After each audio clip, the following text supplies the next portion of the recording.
उसको साथ साथ दोहराएंगे।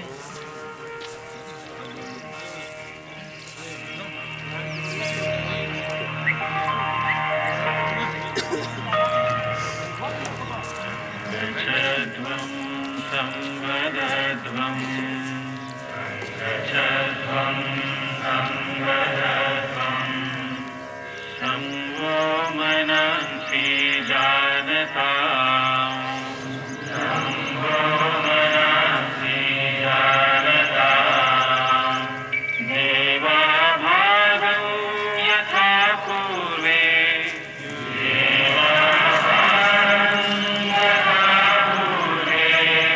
संजानाना उपासते संजानाना उपासते संजानाना उपासते संजानाना उपासते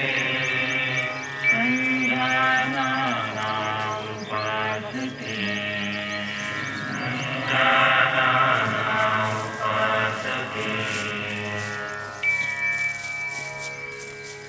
अभी आप सभी से अनुरोध है कि अपने हाथों को धीरे से मलते हुए और आंखों पे, उसके बाद धीरे से कोमलता से अपनी आंखें खोलेंगे। और अभी जब विसल बजेगी तो सभी स्टैंडिंग पोजीशन में आ जाएंगे। जब अभी फिर दोबारा जब सीटी बजेगी तो सभी का मुख मंच की तरफ करेंगे।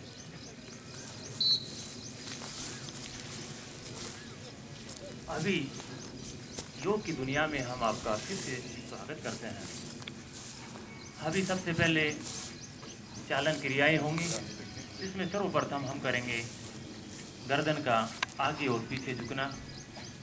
इसमें सभी अपना ध्यान मंच की तरफ देंगे और जो साज है उसकी तरफ ध्यान देंगे। अभी हम इसमें ध्यान देने वाली बात यह है, दोनों पैरों को कद के मुताबिक खोलेंगे। अभी सबसे पहले आप डेमो देखिए, उसके बाद जब सीटी बजेगी तब कार्रवाई करनी है हमें। दोनों पैर कद के मुताबिक खुले हुए होंगे, दोनों हाथ कमर पे, अंगुलियां आगे की दिशा में होंगी, अंगूठा पीछे की तरफ।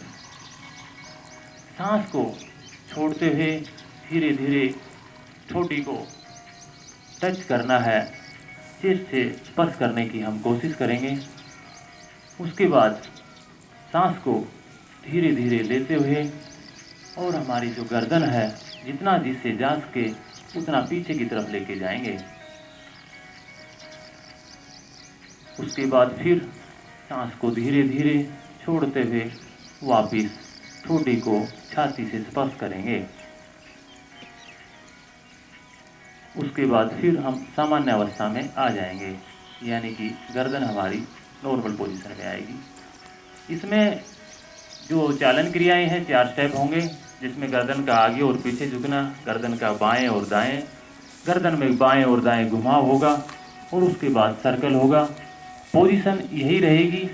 इसमें जो फायदे होंगे, चालन क्रिया के जो 4 स्टेप हैं, इनको करने से हमारी जो गर्दन की मांसपेशियां हैं वो मजबूत बनती हैं, थायराइड जैसी प्रॉब्लम दूर होती हैं।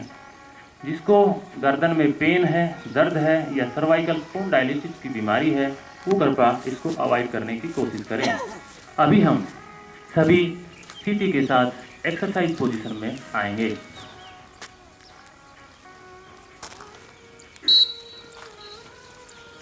दोनों पैर बिना किसी तनाव के कद के मुताबिक खोले होंगे, दोनों हाथ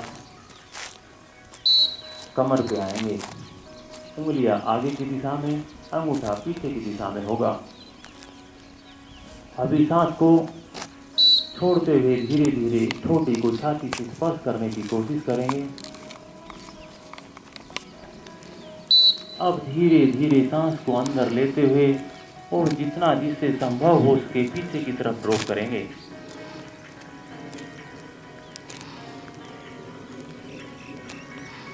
अब धीरे धीरे सांस को छोड़ते हुए वापस ठोड़ी को छाती से स्पर्श करने की कोशिश करेंगे।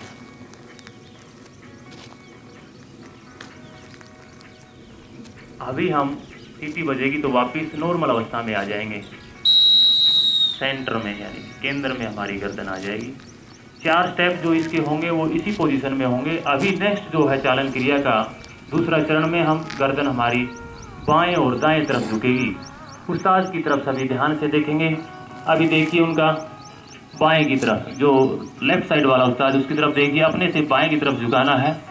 उसके बाद फिर सामान्य अवस्था में आ जाएगी यानी कि केंद्र में आ जाएगी। उसके बाद फिर सांस को छोड़ते हुए दाहिने की तरफ आएगी। देखिए उस्ताद की तरफ पोजीशन यही रहेगी, बॉडी में किसी प्रकार का कोई तनाव नहीं रहेगा, आरामदायक पोजीशन में ये फिर सामान्य अवस्था की तरफ बढ़ते हुए। अभी सभी सीटी के साथ पहली विसल बजेगी तो नॉर्मल अवस्था में दोनों हाथ कमर पे हैं ये आपके और गर्दन सामान्य अवस्था में रहेगी। जब विसल बजेगी तो बाईं तरफ गर्दन को झुकाना है। अपने से बाईं तरफ धीरे धीरे सांस को छोड़ते हुए और बाईं तरफ कान को कंधे से स्पर्श करने की कोशिश करेंगे और फिर धीरे धीरे सामान्य अवस्था में हमारी गर्दन आती हुई। अभी फिर अपोजिट साइड में सांस को धीरे धीरे छोड़ते हुए कान को कंधे से स्पर्श करने की कोशिश करेंगे। अभी फिर धीरे धीरे सामान्य अवस्था की तरफ बढ़ती हुई। फिर अपोजिट दिशा में कीजिए, धीरे धीरे सांस को छोड़ते हुए सांस को धीरे धीरे अंदर लेते हुए सामान्य अवस्था में। अब उसके अपोजिट दिशा में हम करेंगे, सांस को छोड़ते हुए कान को कंधे से स्पर्श करने की कोशिश। अभी सामान्य अवस्था में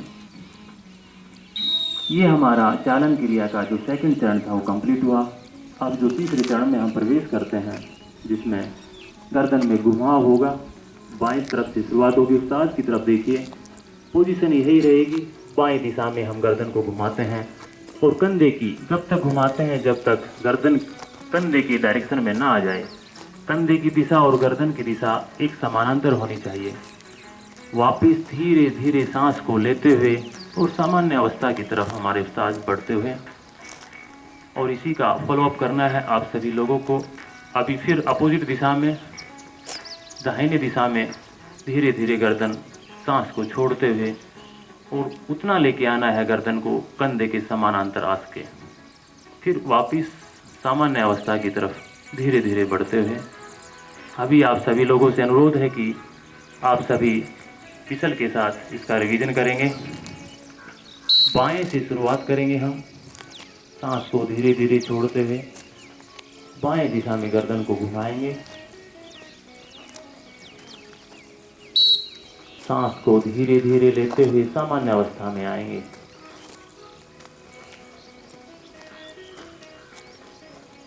उसके बाद विपरीत दिशा की तरफ सांस को धीरे धीरे छोड़ते हुए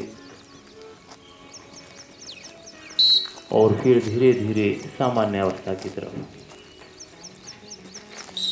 अभी हम चालन क्रिया का चौथे स्टेप में प्रवेश करते हैं। सभी लोग उस्ताद की तरफ मंच की तरफ ध्यान आकर्षित करेंगे। इसमें हम सबसे पहले गर्दन को ठोड़ी से स्पर्श करेंगे। उसके बाद घड़ी की दिशा में दाएं से बाएं की तरफ गर्दन को धीरे धीरे सांस को अंदर लेते हुए दाहिने से बाएं की तरफ यानी कि घड़ी की दिशा में घुमाएंगे और फिर सांस को छोड़ते हुए ठोड़ी को छाती से स्पर्श करेंगे। इसके विपरीत एक बार फिर अपोजिट दिशा में अब बाएं से दाएं की तरफ धीरे धीरे सांस को लेते हुए गर्दन हमारी ये पोजीशन देखिए आप सभी लोग और फिर सांस को छोड़ते हुए स्पर्श करेंगे ठोड़ी को छाती से। अभी जब सीटी बजेगी तो सभी नॉर्मल अवस्था में रहेंगे, दोनों हाथ कमर पे रहेंगे, गर्दन हमारी स्ट्रेट रहेगी। जब सीटी बजेगी तो सांस को छोड़ते हुए अभी नॉर्मल अवस्था, अभी सांस को छोड़ते हुए ठोड़ी को स्पर्श करने की कोशिश करेंगे छाती से। अब दाएं से बाएं की तरफ घुमाना है गर्दन को, धीरे धीरे सांस को अंदर लेते हुए दाएं से बाएं की तरफ गर्दन को घुमाना है और सांस को छोड़ते हुए ठोड़ी को टच करना है छाती से। अब विपरीत दिशा में, घड़ी की सुई की विपरीत दिशा में धीरे धीरे घुमाते हुए सांस को अंदर लेते हुए और वापस धीरे धीरे ठोडी को स्पर्श करेंगे, छाती से सांस को छोड़ते हुए। अभी आप नॉर्मल अवस्था में आ जाएंगे। हाँ, अभी हम जो चालन क्रियाओं के 4 स्टेप कंप्लीट हो चुके हैं। अभी धड़ का घुमाव, ट्रंक मूवमेंट जिसको बोलते हैं, इसमें उस्ताद की तरफ ध्यान आकर्षित कीजिए। सभी दोनों पैरों के बीच में 2 से 3 फीट का गैप, दोनों हाथ छाती के सामने जाते हुए, दोनों हाथों की हथेलियां आमने सामने। अभी इसमें सांस को छोड़ते हुए धीरे धीरे बाएं की तरफ हाथ रोटेट करते हुए और इतना घुमाना है जब दाहिना हाथ बाएं हाथ के कंधे पे स्पर्श हो जाए। उसके बाद धीरे धीरे वापस सांस को लेते हुए और सामान्य अवस्था में। अभी फिर इसके विपरीत दिशा में दाहिने धीरे धीरे सांस को छोड़ते हुए इतना घुमाना है जब तक कि बायां हाथ दाहिने हाथ के कंधे पे स्पर्श ना कर जाए। वापिस फिर अपनी सामान्य अवस्था की तरफ सांस को धीरे धीरे अंदर लेते हुए। इसको करने से फायदे, डाइजेशन ठीक होगा, बॉडी में लचकीलापन आएगा, पेट की चर्बी कम होगी। जिसको डिसऑर्डर की प्रॉब्लम है, कमर में पेन है, वो इसको अवॉइड करें। अभी आप सभी सीटी के साथ इसको हम दोहराएंगे। डाउन कीजिए हाथों को। जब सीटी बजेगी तो दोनों पैर कद के मुताबिक खोलेंगे। खुले हैं, ठीक है। उसके बाद नेक्स्ट सीटी बजेगी तो दोनों हाथ हम छाती के सामने, हथेलियां आमने सामने होंगी, बिना किसी तनाव के। अभी जब विसल बजेगी तो बाएं करना है, अपने से बाएं की तरफ हाथों को ले जाना है, धीरे धीरे सांस को छोड़ते हुए और कितना घुमाना है बॉडी को जब तक कि दाहिना हाथ बाएं हाथ के कंधे पे स्पर्श ना करे। अब धीरे धीरे सांस को लेते हुए वापस सामान्य अवस्था की तरफ बढ़ते हुए। अब उसके विपरीत दिशा में धीरे धीरे सांस को छोड़ते हुए जब तक कि बायां हाथ दाहिने हाथ के कंधे को स्पर्श ना कर जाए और वापिस धीरे धीरे सामान्य अवस्था की तरफ बढ़ते हुए। अभी हाथ आगे से धीरे से आ जाएंगे बॉडी के समानांतर। अभी हम नी मूवमेंट, घुटनों में घुमाव। अभी उस्ताद की तरफ ध्यान आकर्षित कीजिए। सभी पैरों के बीच में 1 फीट का गैप कम से कम। दोनों हाथ आगे छाती के सामने, हथेलियां ग्राउंड की तरफ।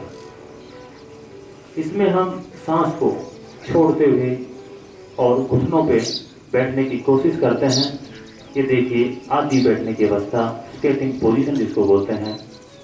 और फिर सांस को लेते हुए धीरे धीरे ऊपर की तरफ बढ़ते हुए। इसको करने से घुटने मजबूत होते हैं और जिसको अर्थराइटिस की बीमारी है वो इसको ना करें। अभी हाथों को नॉर्मल अवस्था की तरफ लेते हुए अभी हम मिसल के साथ सभी दोहराएंगे। अभी दोनों हाथों को सामने से धीरे धीरे छाती के सामने, हथेलियां ग्राउंड की तरफ रहेंगी। सांस को छोड़ते हुए धीरे धीरे उस्ताद की तरफ भी ध्यान रखिए और बैठने की अवस्था में स्केटिंग पोजीशन में हम आएंगे। यहाँ वेट है 4-5 सेकंड का। अब धीरे धीरे सांस को अंदर लेते हुए और नॉर्मल अवस्था में खड़े हो जाएंगे। एक बार फिर करेंगे इसको। हाँ, धीरे धीरे सांस को छोड़ते हुए स्केटिंग पोजीशन में बैठने की अवस्था में।